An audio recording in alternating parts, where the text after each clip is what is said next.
Okay guys, okay. இப்போ பிரியாணிக்கு மெயினாக நான் வந்து அரிசியை கழுவி நல்லா ஊற வச்சுருக்கேன். ஓகே, இது வந்து இஞ்சி பூண்டு தென் வந்து அந்த பச்சை மஞ்சளை சேர்த்து பிளெண்ட் பண்ணி வச்சுருக்கேன். அதனால தான் கலர் வந்து கொஞ்சம் மஞ்சள் கலராக இருக்குது. ஸோ அப்புறம் வெங்காயம், கறிப்பட்டை, செண்டு இலை, சுராய், அப்புறம் நெய் கொஞ்சம், தேங்காய் பால், தயிர்.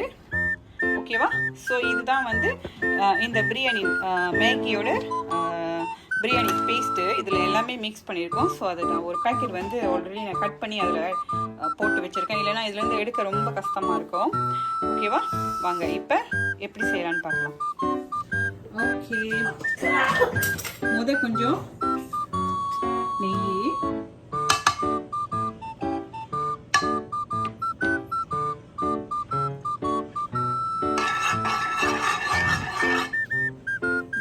அப்புறம் சுராய், வெங்காயம், கறிப்பட்டை, அப்புறம் வெட்டி வச்சுட்டு வெங்காயம்.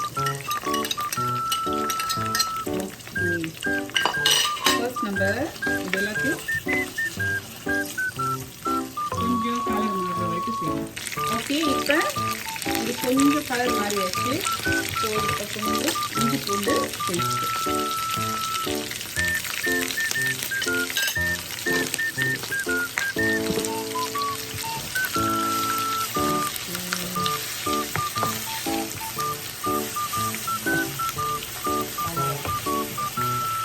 ஓகே கைஸ், முதல்ல 2 ஜாமாவை நான் மறந்துட்டேன். இந்த கிஸ்மிஸ் கொஞ்சம்,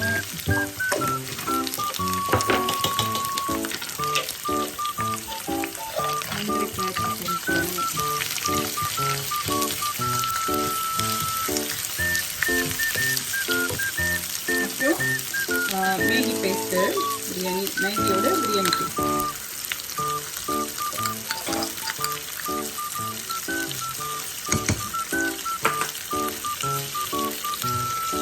ஓகே கைஸ், நல்ல ஒரு கொதி வந்துடுச்சு. ஓகே, இது இவ்வளோதான்.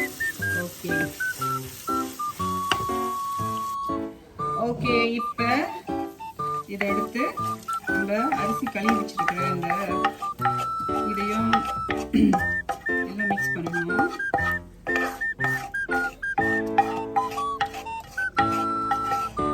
ஓகே, மிக்ஸ் பண்ணிட்டு இப்போ நல்ல வாசமா இருக்கு. மிக்ஸ் பண்ணிட்டு அதோட கொஞ்சம் பால், எவ்வளோக்கு எவ்வளோ பாலும் தயிரும் ஆட் பண்ணுறோமோ பிரியாணி அவ்வளோக்கு அவ்வளோ டேஸ்ட்டாக இருக்கும்.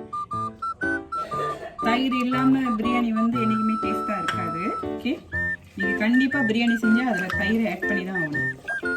அப்போ தான் உங்களுக்கு நல்ல டேஸ்ட்டாக ஒரு பிரியாணி கிடைக்கும். ஓகே, இப்போ இதை மிக்ஸ் பண்ணியாச்சு. ஸோ ஆக்சுவலி அந்த மேகி பேஸ்ட்லேயே வந்து உப்பு இருக்கும், பட் அதனால நான் கொஞ்சமாக உப்பு ஆட் பண்ணுறேன், ரொம்ப இல்லை, கொஞ்சம். ஓகே ஓகே, இது இவ்வளோதான். இதோட இதை ரைஸ் குக்கரில் வச்சு நம்ம வேக வைக்கிற வேலை தான்.